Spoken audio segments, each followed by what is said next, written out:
First thing I should say is that I am Louise Overton and not Matthew Gibson, as per my signature there. My work computer is very much on the blink and IT have not managed to sort it out for me in time for today. So I've had to borrow a computer. We are very pleased to welcome so many of you here today for a seminar on Buy Now, Pay Later products by Julia Cook and Kate Davies, who are just there at the top. We're really pleased to welcome them all the way from Australia.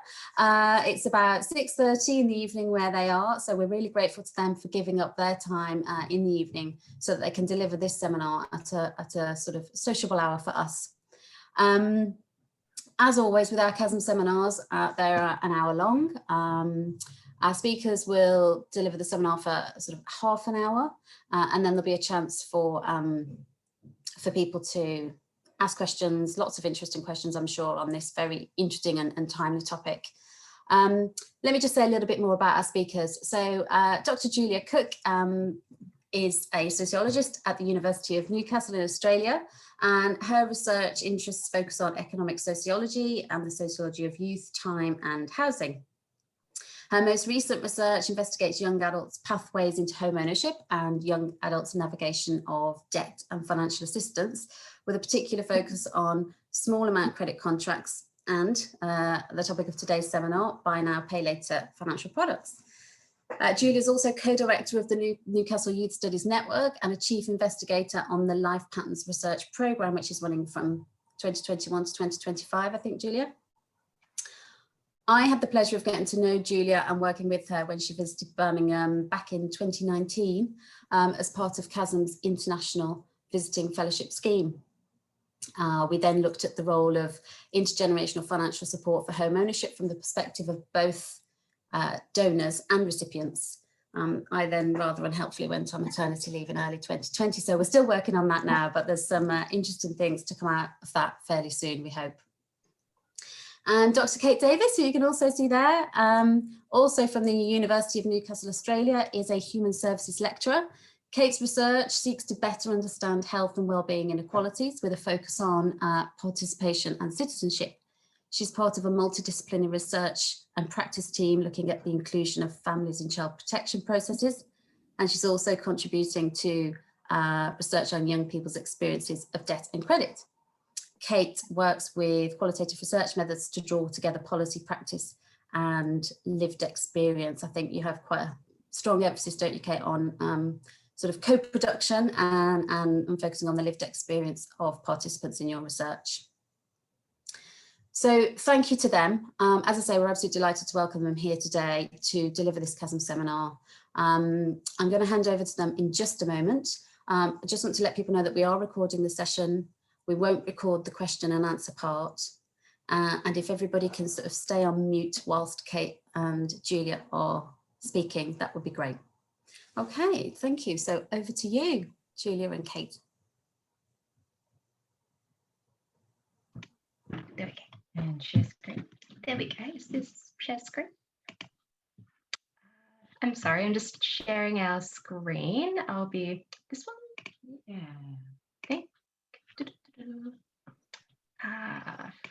beginning. Yes. Yep. Is that? Sorry, one moment. Is that actually sharing? Can you see that? If you just want to press slideshow or from beginning. Slideshow from beginning. I'm sorry, it's been very slow. That's okay. Come on. I'm sure it will. It'll just take its time.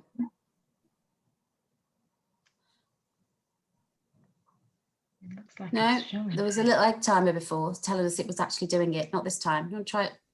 No Okay, problem it says if not. Paused. Oh, there we go. Ah, there we are. Is Perfect. this okay? Fantastic. Great.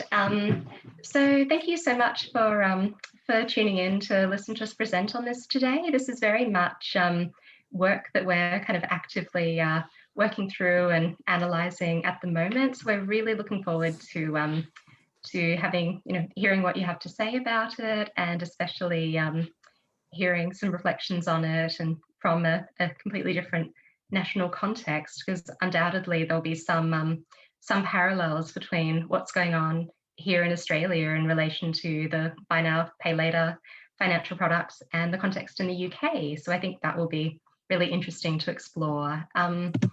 So just in case, Julia, I'm so sorry to throw you off course. We're just getting some notes in the chat to say people can see the speak notes and not the actual slides. Oh no, okay. All right. Let's just try and sort that out, and then we can start again. Of course, no worries. Can I just hang out? Yeah, so why don't we, what about we just go to, what about the PowerPoint and just go from there? So I think it's this one that we're sharing, and maybe if we just go slideshow here, the slideshow. Oh, come on. Oh, we had it working so perfectly. I'm so sorry. We did. We checked it all out, folks. Just so you know, we've checked it all out this morning. We've done a tech check. I mean, that's better. That's an improvement on before. Oh, there we Anybody want to suggest anything? I know Chris is in the audience who might have an idea. It's smallish, but it's certainly better than okay, we had before. Is that showing on the screen now? It's showing full screen for us. Yeah, people are saying that works for them. So yeah, we can go with that. Great. It's just not as if you just full screen option at the top. All right.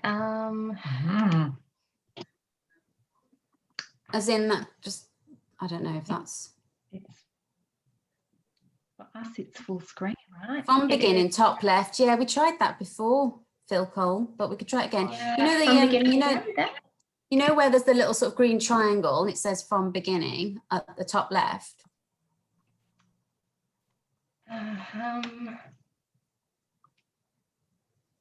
Just here, Julia. Just.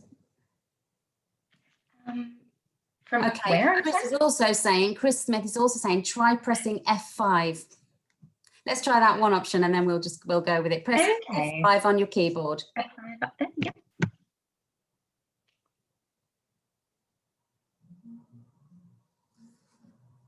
No. Okay, maybe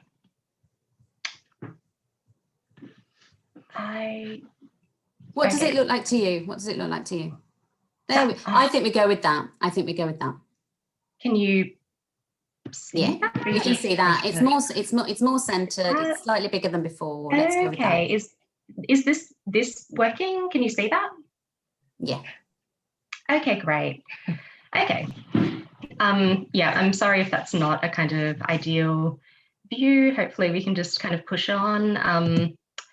So just for anyone that's not aware of broadly what buy now, pay later products and providers or services are, in the Australian context, they kind of came onto the market initially in the very, very early 2000s. There was a front runner called Certegy, and then they came onto the scene kind of in a larger way in the mid 2010s. So OpenPay was a bit of a front runner, and then many others came onto the market from 2015 onward, but they've really exploded in popularity in the last maybe 3 or 4 years. So some data from ASIC, our financial regulator, which is even now a tiny bit out of date, shows us that buy now, pay later transactions increased from 6.8 million in the 2017 to 2018 financial year to 32 million just one financial year later, representing a 90% increase. And they continued to grow since then.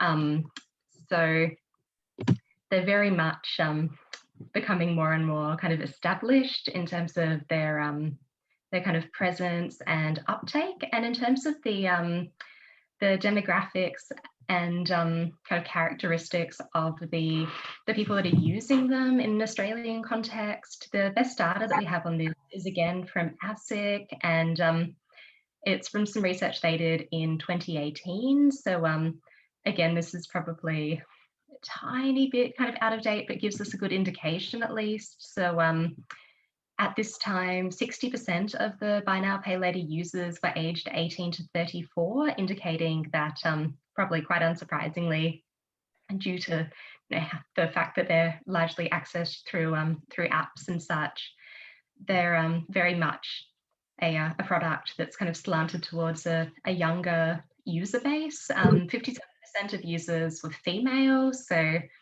again, we'll kind of talk a little bit about the fact that they are marketed towards women, towards kind of like fast fashion and some of those types of things when we present some of our findings. And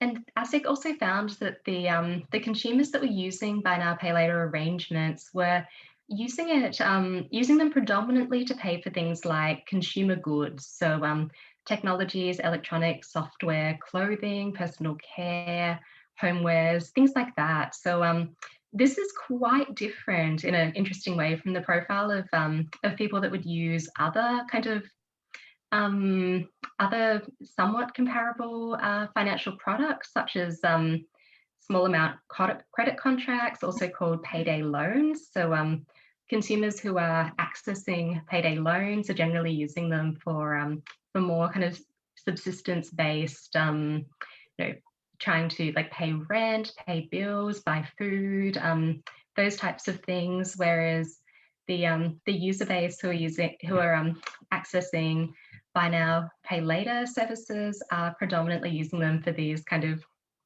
consumer goods. And quite interestingly, at this point, 64% of the users believed that the arrangements allowed them to spend more than they normally would. And I'll flag that this is significant primarily because the kind of business model that buy now, pay later services use is generally based on taking a percentage of the sale from the merchant rather than charging any interest to the consumer. So the fact that consumers are spending more than they otherwise would is really the kind of crux of their business model and the reason why merchants would be willing to do these types of arrangements. So in terms of our specific study, which we're going to be telling you a bit about today, we've conducted our study in 3 phases. So we started off with a policy analysis looking at policy and regulation of buy now, pay later products in Australia, and then to try to understand these products and services a bit better, and to try to understand essentially how effective might these policies be, and how might they interact with the kind of design and intention of these products. We conducted a semiotic analysis of buy now, pay later websites and apps. So this was to allow us to kind of look at the websites and apps and collect some data from them, which we're going to be presenting in a few minutes. And then finally, we were interested in looking at how the buy now, pay later products were kind of manifest not only in digital space, but also in physical space, and especially in commercial spaces. And so we conducted a walking ethnography of buy now, pay later products in a kind of shopping centre here in Newcastle, a large department store, and nearby homemakers centre. So we visited all of the shops in those particular areas and looked at the presence of information about and advertisements of the buy now, pay later products in those spaces to see which shops were they in and how were they presented. And that was quite an interesting exercise, especially when we tried to join that up with the online presence of the buy now, pay later providers. And so this particular study sits within a wider program of research that's looking at young people's experiences of debt in the Hunter region, which is the wider geographic region that Newcastle is situated in. And so the product also includes interviews with some young people experiencing debt, many of them using the buy now, pay later products, and a series of body mapping workshops to explore the kind of effective and embodied dimensions of indebtedness. And then finally, we're creating an interactive digital map of lenders and sources of credit and debt in the Newcastle and Hunter region as a kind of educative tool, which we intend to be giving to one of our partners who runs financial literacy programs in secondary schools, and we plan to kind of put up on our website as a kind of way of representing what type of lenders are located where in terms of the kind of suburbs they're locating it in and the kind of demographics of those suburbs. So I'm going to be speaking to you first up about the policy analysis before moving on to the other parts. So it's often reported that buy now, pay later products are not regulated in Australia, but this is not exactly true. It's much more accurate to say that they're not regulated as a form of consumer credit. So the regulation that they do fall under is generally kind of very general regulation that covers the whole financial services industry, but they do not come under the National Consumer Credit Protection Act, which is the kind of key act under which credit is regulated in Australia. And so the regulation that buy now, pay later products are serviced to is all governed by ASIC, which stands for the Australian Securities and Investment Commission. That's our kind of equivalent of the Financial Conduct Authority. And so essentially some of the kind of broad acts under which kind of over which using which ASIC kind of regulates the financial service industry implicate buy now, pay later products. And so the first one is the 2001 ASIC Act, and this is the act under which ASIC as the regulator was kind of put into action, and essentially by being regulated under this act, buy now, pay later products or services are prohibited from undertaking misleading conduct, unconscionable conduct, or unfair contract terms.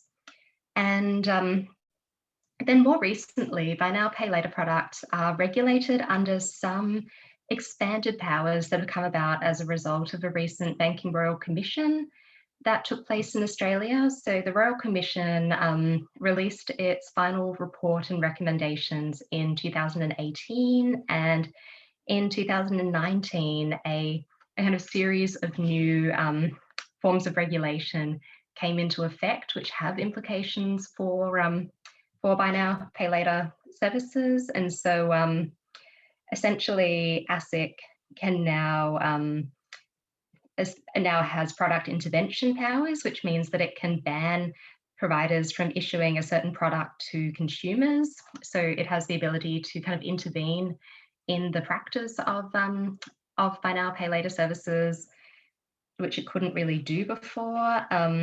It also is expanding its design and distribution obligations to buy now, pay later, to the buy now, pay later industry. And again, this is a very new development, and ASIC have already flagged that the buy now, pay later industry is the essentially the first industry they're going to audit. So there's obviously a kind of focus there, but on the whole, the buy now, pay later industry has not so far been subject to any regulations that are focused specifically at buy now, pay later products.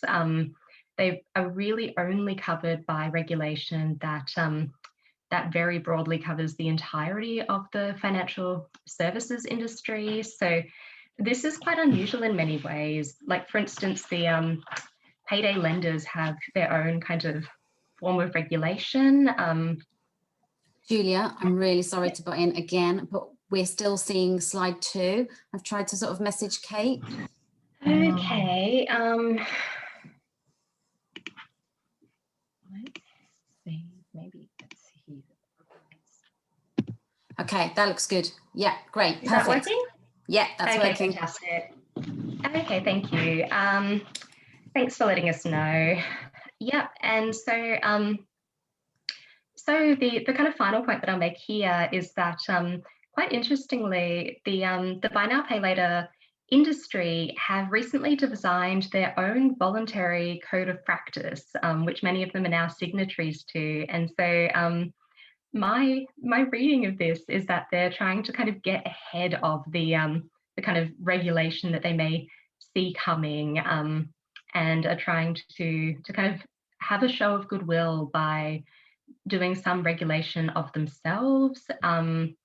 And so this new code of practice only came into effect in March of this year, and it gives it kind of empowers a independent panel of people to review buy now pay later providers, and to essentially name and shame those that are engaging in bad practice and compel them to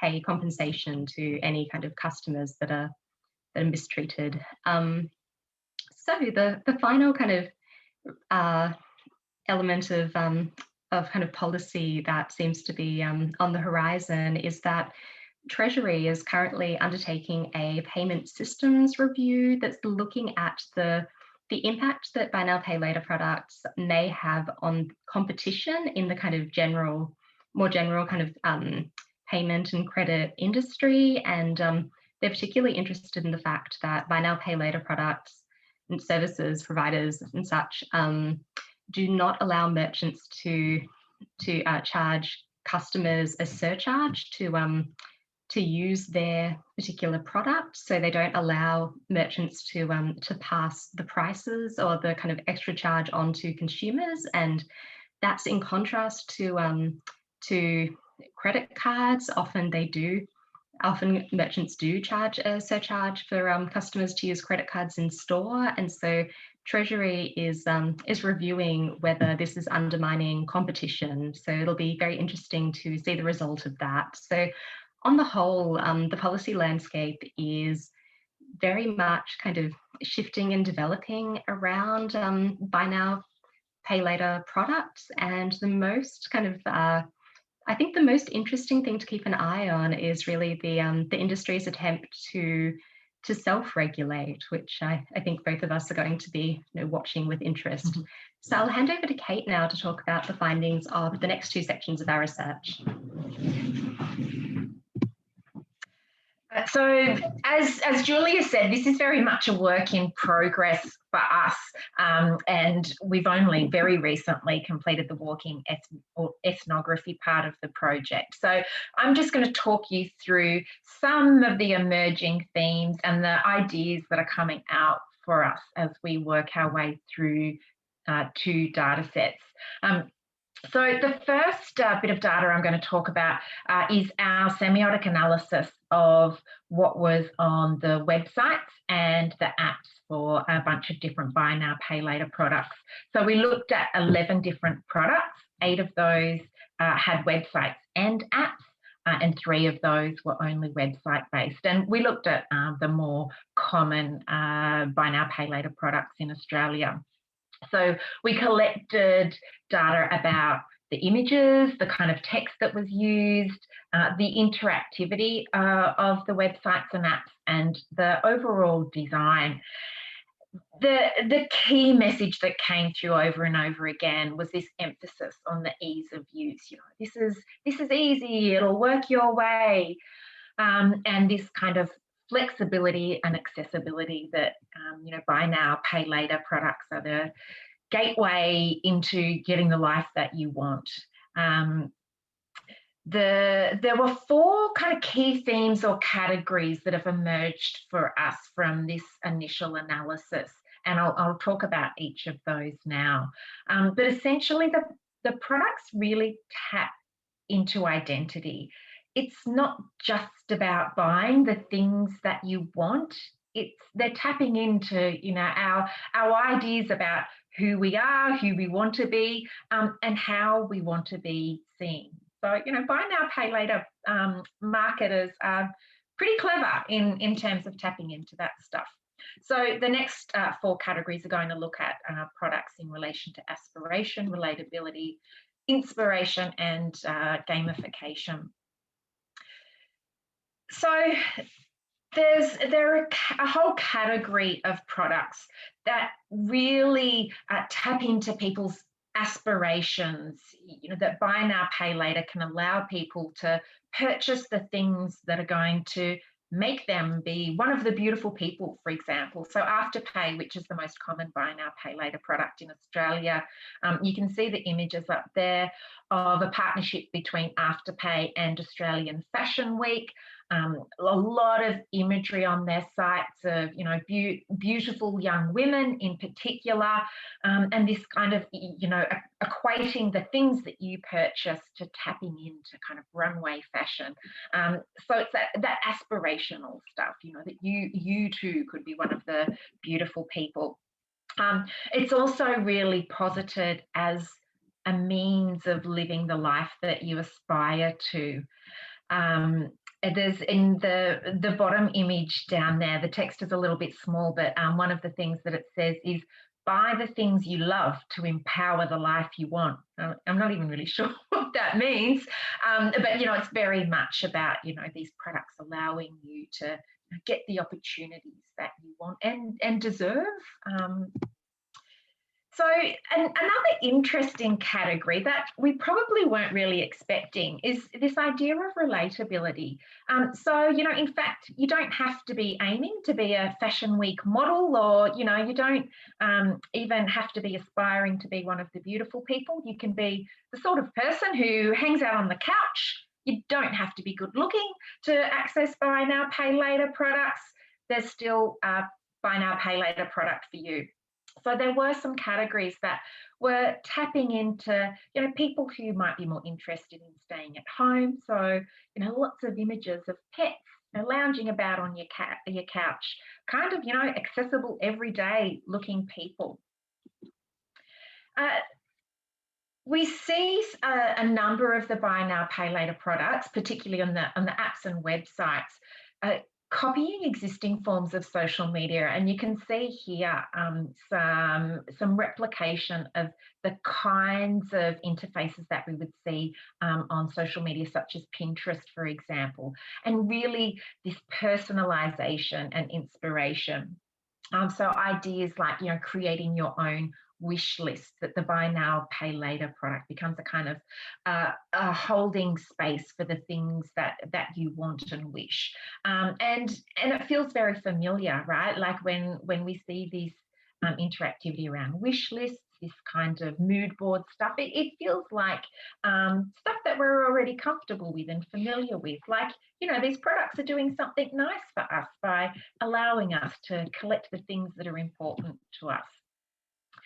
The fourth category that stood out to us in terms of the websites and apps is the way in which they are gamified, that they replicate the kinds of functions and imagery that we see in interactive games. So the one here comes from a product called Bundle. You can see the Bundle Bear at the top. The Bundle Bear is pretty innocuous, pretty cute, right? Looks pretty harmless. And this particular product, as a number do, they offer strategies around managing your money. So the products are kind of, they're asserting themselves as actually helping you be responsible with your money. And they use these kind of interactive, well-designed means of doing that. So, you know, essentially there's nothing that this product here is telling you that you couldn't find out from your online bank statement, but it makes it feel interactive. You know, when you do certain things, you get a congratulations, kind of a stimulus and reward for that. So, you know, we're sociologists, we're really interested in things like identity, but we think that this is important, not just for that kind of sociological exploration, but finding out about how and why people engage with credit tells us something, and there's really not much evidence about the buy now, pay later products and their relationship to people and what that means in terms of identity yet. So as Julia said, we found out from some of our previous policy analysis around payday loans that people's decisions about where they seek credit from are they're not accidental. You know, people seek credit from places that they feel that they are trusted, that they belong, which is why in Australia in particular, a lot of young people or people from low socioeconomic areas are steering further and further away from banks in particular. So, you know, people's attraction and connection to buy now, pay later kind of says something about the financial spaces that they feel safe and comfortable in and that connect with them. So the very recent part of the study that we've just completed a couple of weeks ago was this walking ethnography. Julia and I visited 215 shops. As she said, this was a large shopping centre and what they call a homemaker precinct. So a bunch of different types of shops, you know, clothes, homewares, electronics, kind of the works represented across these sites. We took some field notes about what products were advertised in store, the type of signage and where they were placed. And we've got some more work to do in terms of the comparative analysis with the online stuff. But some of the things standing out to us, the first kind of standout was simply how ubiquitous these products are. They're everywhere, and it's not just about one particular type of shop. In true sociological, qualitative, research-grounded theory fashion, you know, I kind of let the data speak to me a little bit, and some of the things that it said to me was, you know, like that it's this kind of gateway drug to credit. You know, it's kind of subversive how you tap into it. Like, you know, the drug dealer who says, "Hey, it's all right, everyone's doing it. You know, we're your friends," and it's absolutely normalised. So, buy now, pay later products are positioned as just another way to pay, you know, and in fact, an easier, more fun and more flexible way to pay, you know, really normal. Absolutely no mention of credit and certainly no mention of debt. You know, so it's kind of like this idea, hey, you know, move along, nothing to see, just pay and be on your way. You know, these are really positioned as safe and harmless. But thinking about those ideas of identity, you know, we did see some different patterns in terms of where products were situated and particularly the extent to which they were signposted. So there were some categories where signage was quite discreet or products weren't advertised at all, and that tended to be in older women's more expensive clothing stores. Then one of the stores that had the most kind of obvious, bright out there signage were sportswear shops. So we have surf shops in Australia, athletic wear kind of shops. It was really out there, bold, you know, quite obviously quite a comfortable thing for young people, most likely their target audience to be accessing there. And we weren't expecting to see so many products in the one store. So it's not like stores have an allegiance to one product. A number of stores have a number of products in the one place.